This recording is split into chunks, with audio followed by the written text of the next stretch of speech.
buenos días. Antes que nada quiero ofrecer una disculpa a los asistentes y a los integrantes de la mesa por mi retardo, por un contratiempo en el camino, pero pues todo bien. Como ya lo mencionó Fátima, y bueno, cuando tenemos un paciente con alteración de las pruebas de funcionamiento hepático, uno de los primeros estudios de imagen que hay que solicitar es el ultrasonido, y el ultrasonido, ya dependiendo de las modalidades que tengamos de ultrasonido, algunos nos pueden dar una idea si el paciente tiene ya algún grado de fibrosis hepática, pero el ultrasonido al convencional, al que todos tenemos acceso de primera intención, casi siempre nos reportan daño hepático difuso, y aunque el paciente no tenga mucho problema, y a veces cuando la infiltración grasa reporta arriba es más de un 30% de infiltración grasa, pues ya podemos ver o darnos una idea si ese paciente tiene hígado graso. Pero hay un grupo de pacientes de menos del 30% de infiltración grasa, pues nos vamos a quedar en esa parte que no sabemos muy bien, y tenemos que echar mano de otras técnicas de estudio por imagen. El abordaje que yo les traigo a continuación, pues yo no soy radiólogo, pero es el aspecto clínico del abordaje de un paciente con alteración de pruebas de funcionamiento hepático. Y cuando nosotros tenemos a este paciente y resulta que puede tener una lesión ocupante de espacio hepático, pues tenemos que tener en cuenta que estas lesiones ocupantes de espacio hepático pueden tener un contenido sólido o líquido, o ser parte de la anatomía normal del hígado, son de naturaleza muy variada y pueden incluir tumores, pseudotumores, abscesos, quistes o hematomas. Estas lesiones ocupantes pueden originarse de distintos componentes del parénquima hepático, de los hepatocitos, epitelio de los conductos biliares, conductos mesenquimatosos, metástasis, tumores primarios o remotos. Bien importante, siempre que nosotros tenemos que interpretar un estudio de imagen, tiene que ser en el contexto del paciente, los hallazgos clínicos, bioquímicos, y si ya tenemos algunos antecedentes con estudios de patología o de imagen que el paciente pudiera ya tener. La ecografía ultrasonido es de los más utilizados y es uno de los primeros en donde vamos a poder diferenciar si se trata de un tumor o una lesión quística o sólida. La tomografía computada nos va a poder ayudar a diferenciar muy bien, sobre todo las lesiones sólidas, y debe de ser con administración de medio de contraste, y debe de ser una tomografía en 3 fases: fase simple, fase arterial y una fase venosa. Y en la fase venosa es importante que nos tardemos a ver la fase tardía, porque tumores como el hepatocarcinoma o el hemangioma hepático van a tener una diferencia importante en esa fase tardía de la tomografía. Y bueno, si ya nos quedan dudas o si se trata de un paciente que tenga metástasis, pues podemos echar mano de la tomografía por emisión de positrones. La resonancia magnética, claro que sí tiene su lugar en el abordaje de un paciente con alteración de PFHs y lesiones ocupantes de espacio, pero no es el estudio de primera intención. Las lesiones ocupantes de espacio las podemos clasificar en benignas, lesiones benignas que no requieren tratamiento y solamente un seguimiento, lesiones benignas que sí requieren un tratamiento, y las lesiones malignas que requieren un tratamiento.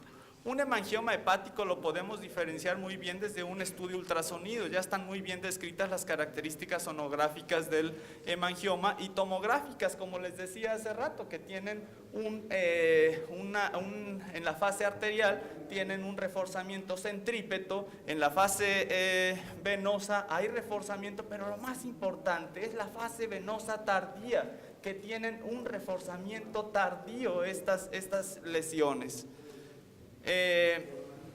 La hiperplasia nodular focal, que es una de las tumores benignos también frecuentes, que podemos diferenciarlo por ultrasonido, pero aquí sí hay que llegar a la tomografía, porque algunos de estos pacientes, la gran mayoría son mujeres, tienen alguna lesión típica de como es la cicatriz central, que la podemos ver muy bien desde el ultrasonido, pero ya en tomografía y en resonancia magnética vemos estas características muy bien definidas y nos evitan llegar a la biopsia en estos pacientes. Un quiste simple hepático, pues con el simple ultrasonido muy bien realizado nos podemos quedar que es un quiste simple y que ya no requiere mayor abordaje, porque un quiste se observa muy bien desde el ultrasonido, entonces ya no pasaríamos a la tomografía. Esteatosis focal, esto nos da un problema porque muchos de los pacientes nos llegan con esa alteración de PFH, nos llegan con un ultrasonido que tiene un tumor y resulta que no tiene un tumor, que es una esteatosis focal la que se observa y que no hay mayor problema, pero sí hay que hacer ultrasonido, hay que hacer tomografía y o resonancia magnética dinámica. Podemos ocupar cualquiera de estas dos. El pseudotumor inflamatorio, que es todavía menos frecuente, pero tiene características tomográficas que nos pueden confundir con un hepatocarcinoma, y es de los casos que sí se llega a requerir la biopsia hepática. Entonces, traigo varias imágenes, quistes hidatídicos, pero me voy a ir un poco más rápido a la estrategia diagnóstica. ¿Qué es lo que tengo que hacer en un paciente con alteración de pruebas de funcionamiento hepático? Diferenciar si tiene una lesión quística, líquida, o si es una lesión sólida. Y si es una lesión sólida, si es un paciente sano o es en el contexto de un paciente que ya tiene una hepatopatía crónica, como puede ser la cirrosis hepática.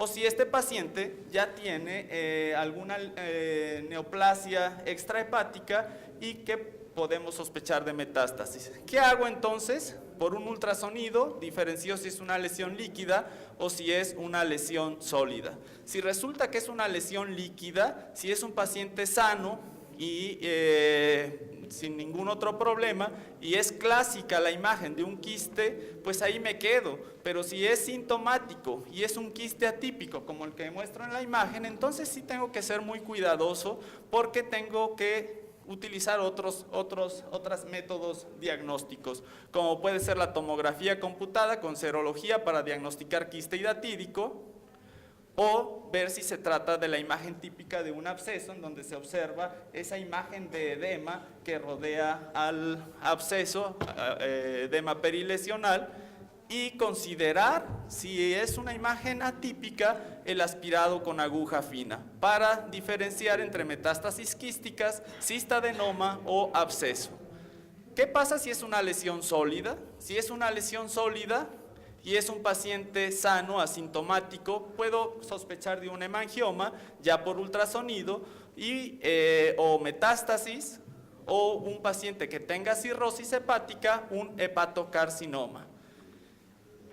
Si la lesión es típica de hemangioma, no va a requerir ni tomografía ni resonancia magnética, pero si es atípica, sí le tengo que hacer estos estudios para diferenciar si se trata de una hiperplasia nodular focal o un adenoma. Ante la sospecha de metástasis, la pregunta es, ¿este paciente tiene ya una neoplasia ya conocida? Pues es lo primero que nos viene en mente, este paciente tiene metástasis. Pero si es un cáncer terminal, pues ya también debemos de valorar la necesidad de hacer estudios adicionales que no me van a aportar ni al paciente ni a nadie mayor información, porque ya se encuentra en una etapa terminal. Y si es un cáncer primario desconocido, considerar el aspirado con aguja fina. Si es un paciente con cirrosis hepática, hay que seguir las recomendaciones de diagnóstico de lesión ocupante de espacio en paciente con cirrosis. En conclusión, en la valoración inicial del paciente con alteración de las pruebas de funcionamiento hepático y que me quise enfocar a esto, que tengan una lesión ocupante de espacio hepático, siempre investigar factores predisponentes a ciertos tumores. ¿Por qué me enfoco a esto? Porque de verdad, yo creo que en la vida real tenemos un paciente con PFH alteradas y si el ultrasonido, el estudio inicial nos dice daño hepático difuso, la verdad es que la tomografía y la resonancia no nos va a dar mayor información, pero si tiene PFHs alteradas con una lesión ocupante de espacio hepático, tenemos que hacer todo el abordaje que acabo de mencionar. Los marcadores tumorales serológicos de virus de hepatitis, del equinococo y de la entamoeba pueden orientar al diagnóstico. El diagnóstico definitivo se establece mediante técnicas de imagen y estudio histológico, pero siempre en el contexto clínico patológico de nuestro paciente. Mantener una estrecha comunicación entre el radiólogo clínico y el patólogo. Hay que bajar con los radiólogos, hay que bajar con el patólogo para que en equipo le podamos ofrecer siempre la mejor oportunidad de diagnóstico y tratamiento a nuestros pacientes. Muchas gracias.